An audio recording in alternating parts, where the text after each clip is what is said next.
Pagi itu, suara ayahku menggema seperti petir di rumah kecil kami di pinggiran Jakarta. "Kamu cacat.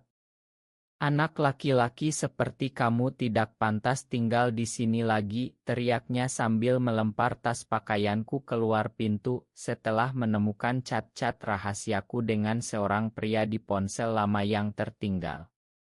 Air mata mengalir di pipiku saat ibuku hanya diam menunduk, saudara-saudaraku memandangku dengan jijik. Dalam hitungan menit, aku, Andi Pratama, berusia 25 tahun, menjadi gelandangan di kota sendiri karena rahasia yang selama ini kusembunyikan mati-matian. Aku mencintai sesama pria. Aku berjalan tanpa tujuan di jalanan yang basah karena hujan semalam, tas di pundak terasa berat seperti beban hidupku. Selama bertahun-tahun, aku berusaha menjadi normal seperti yang diharapkan keluarga dan masyarakat. Bekerja sebagai karyawan administrasi di sebuah perusahaan kecil, pulang malam, menghindari pertanyaan tentang pacar. Tapi satu kesalahan kecil, pesan yang tidak terhapus, menghancurkan semuanya. "Tidak ada yang akan mencintai orang seperti kamu," kata ayahku sebelum mengusirku. Kata-kata itu mengiang di telingaku. Aku memang merasa cacat, seperti yang mereka bilang. Siapa yang mau mencintai seorang pria yang suka pria di negeri ini? Teman-teman lama sudah menjauh satu persatu saat mereka curiga. Keluarga adalah segalanya, tapi sekarang aku sendirian. Aku naik angkot menuju pusat kota Jakarta, mencari tempat tinggal sementara di kos-kosan murah dekat kantor. Uang tabunganku hanya cukup untuk 2 bulan. Malam pertama di kamar sempit itu aku menangis sampai tertidur. Besok pagi aku harus tetap bekerja seolah tidak ada yang terjadi. Bos di kantor tidak boleh tahu. Indonesia ini keras bagi orang seperti aku. Berita di televisi sering membahas tentang penyimpangan dan aku selalu merasa ditunjuk. Tapi aku harus bertahan. Aku bukan anak kecil lagi. Aku harus buktikan bahwa aku bisa hidup meski disebut cacat. Hari-hari berikutnya berlalu seperti kabut. Aku bekerja lebih keras, tersenyum pada rekan kerja meski hati hancur. Di istirahat siang, aku duduk sendirian di kantin mendengar obrolan mereka tentang pacar dan pernikahan. Aku pura-pura sibuk dengan ponsel. Suatu sore saat hujan deras, aku bertemu dengan Rina, rekan kerja yang ramah. Dia mengajakku ngobrol. "Kamu kelihatan sedih akhir-akhir ini," katanya. Aku hanya menggeleng. Aku tak berani cerita. Siapa yang bisa mengerti? Malam itu, di kosan, aku membuka laptop dan mencari cerita orang-orang seperti aku di internet, tapi kebanyakan membuatku semakin takut. Diskriminasi, kekerasan, keluarga yang memutus hubungan. Apakah ini takdirku? Seminggu kemudian, perusahaan mengadakan acara tahunan di hotel mewah. Aku dipaksa ikut meski jabatanku rendah. Di sana, keramaian orang-orang sukses. Aku berdiri di sudut ruangan, memegang gelas jus, merasa kecil. Tiba-tiba, seorang pria tinggi berpakaian rapi dengan aura kuat mendekatiku.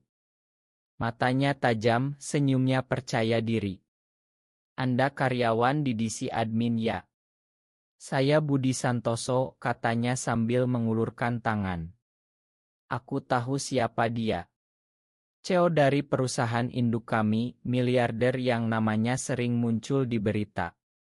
Tangan kami bersentuhan sebentar, dan ada sesuatu yang aneh di dadaku. "Ya, Pak."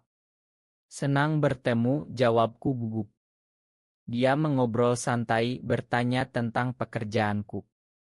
Aku merasa dia melihatku berbeda, bukan sebagai karyawan biasa.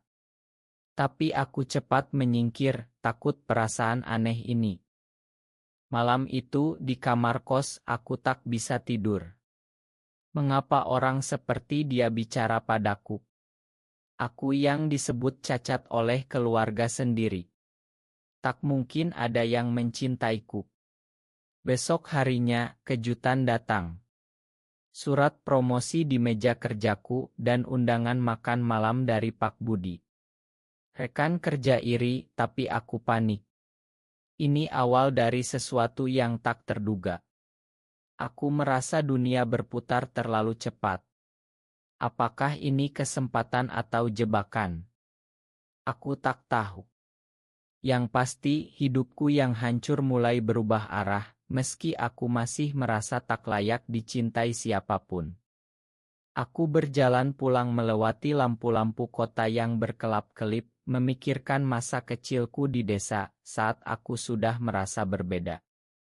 Ibu selalu bilang kamu harus menikah dengan gadis baik.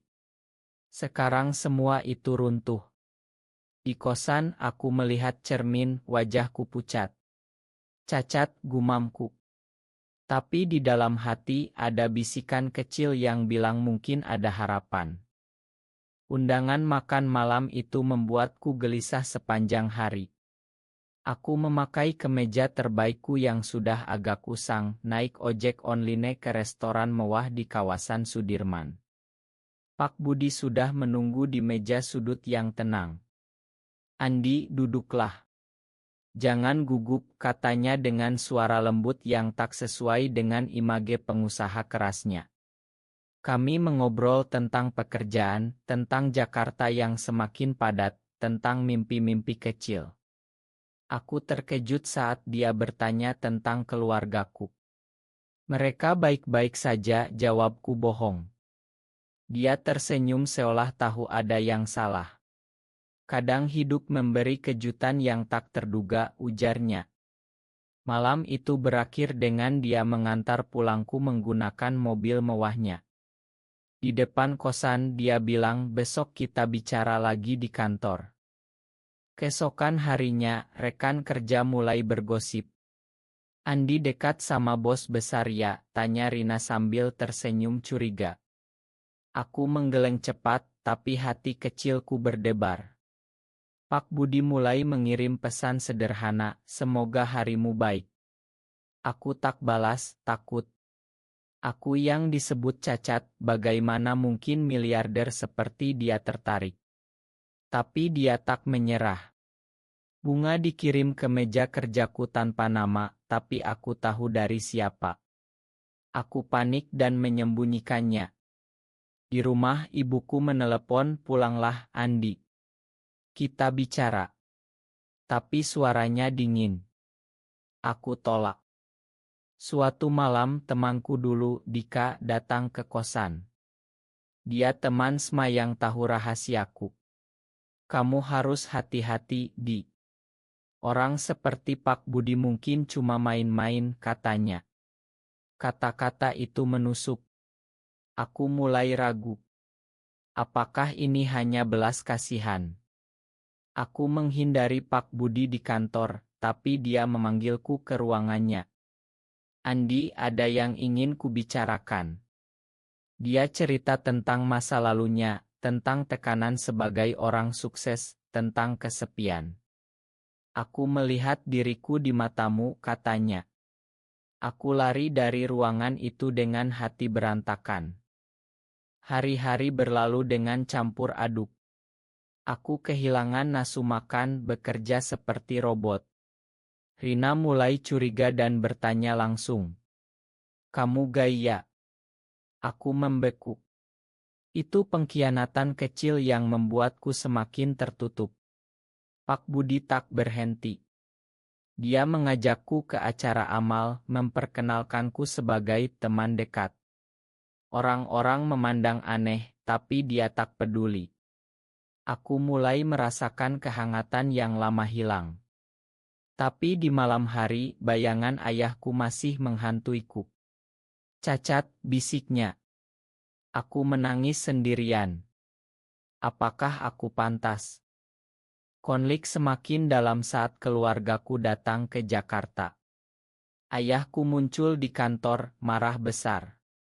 Kamu memalukan kami, teriaknya di lobi. Rekan kerja melihat.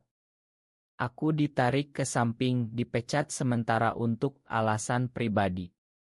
Pak Budi datang menyelamatkan, bicara dengan ayahku secara pribadi. Aku tak tahu apa yang dikatakan, tapi ayahku pulang dengan wajah pucat. Ini belum selesai, katanya padaku. Malam itu Pak Budi mengajakku makan malam lagi. Aku tahu semuanya, Andi. Dan aku tetap di sini. Aku mulai membuka diri sedikit. Cerita tentang masa kecil, tentang rasa bersalah. Dia mendengarkan tanpa menghakimi. Tapi kemudian Dika, temanku, menyebarkan rumor di grup chat lama. Andi gay dan dekat bos. Gosip menyebar di kantor. Aku menghadapi tatapan sinis.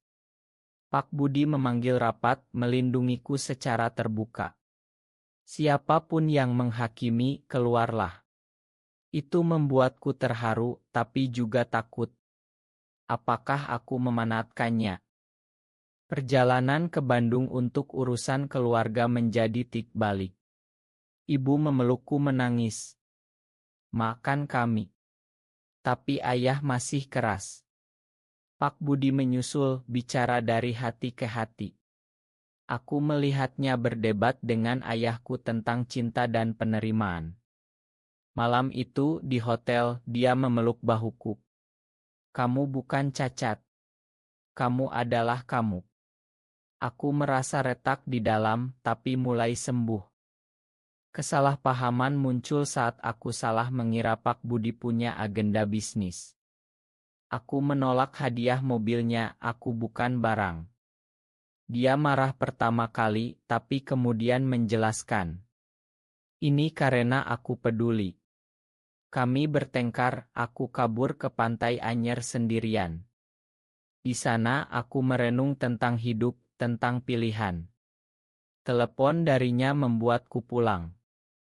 Teman baru di lingkungan kosan, seorang aktis diam-diam memberi dukungan. Kamu berhak bahagia. Tapi tekanan masyarakat masih ada, berita tentang kasus serupa membuatku ragu lagi. Pak Budi mengajakku ke acara besar, di mana dia memperkenalkanku sebagai pasangannya di depan media. Dunia berubah. Puncak krisis saat ayahku sakit dan meminta aku pulang. Di sana aku menghadapi seluruh keluarga. Pak Budi ikut berdiri di sampingku.